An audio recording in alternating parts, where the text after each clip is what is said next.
يوسف، يوسف بني، استيقظ، استيقظ. السلام عليك أبي. وعليك السلام يا عزيزي. لعلك كنت تحلم. أجل، رؤيا غريبة، أغرب من التي نهيتني عن روايتها لأحد. حتى لأبيك يا بني.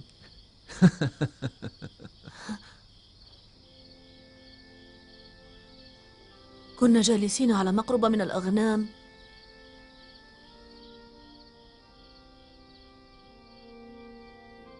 إذ قال يوسف لأبيه يا أبت إني رأيت 11 كوكبا والشمس والقمر رأيتهم لي ساجدين.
إذ قال يوسف لأبيه يا أبت إني رأيت 11 كوكبا والشمس والقمر رأيتهم لي ساجدين.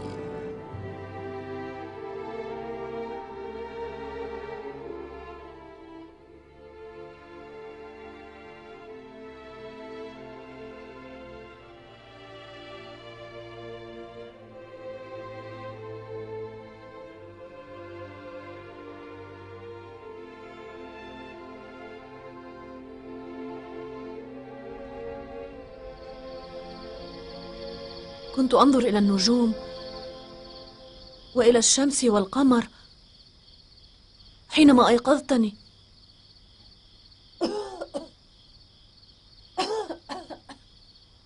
مالا؟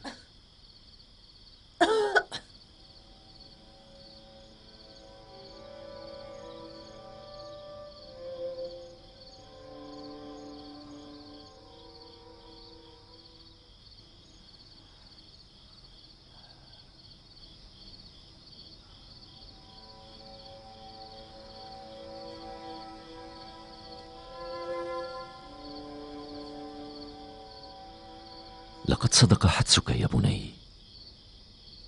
عليك ألا تروي ما رأيته لأحد، ولا سيما لإخوتك، فهم جهلة، وغرور الشباب يضرم نار الحسد في قلوبهم. لا تروي ذلك حتى لأخواتك وأزواج أبيك، وإلا أباعوا الخبر بين الناس.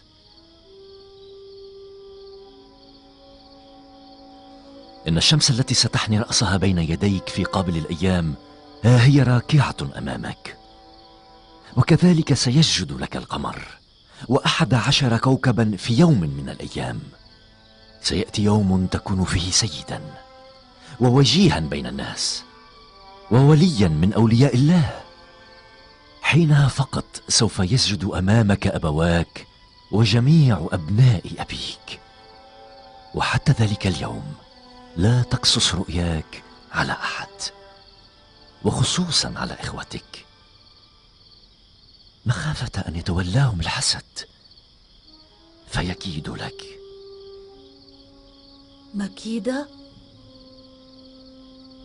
مكيدة من جانب إخوتي؟ أبناء نبي الله يعقوب؟ لا تغفلن عن مكر الشيطان يا ولدي. إن الشيطان كان للإنسان عدوا مبينا يرصد له ليوقعه ولو كان ابن نبي.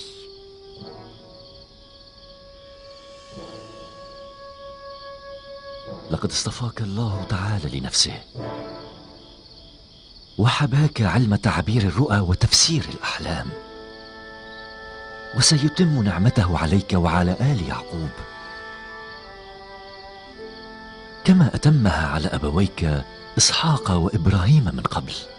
أتم عليهما نعمته بأن جعل الإمامة والنبوة في ذراريهم.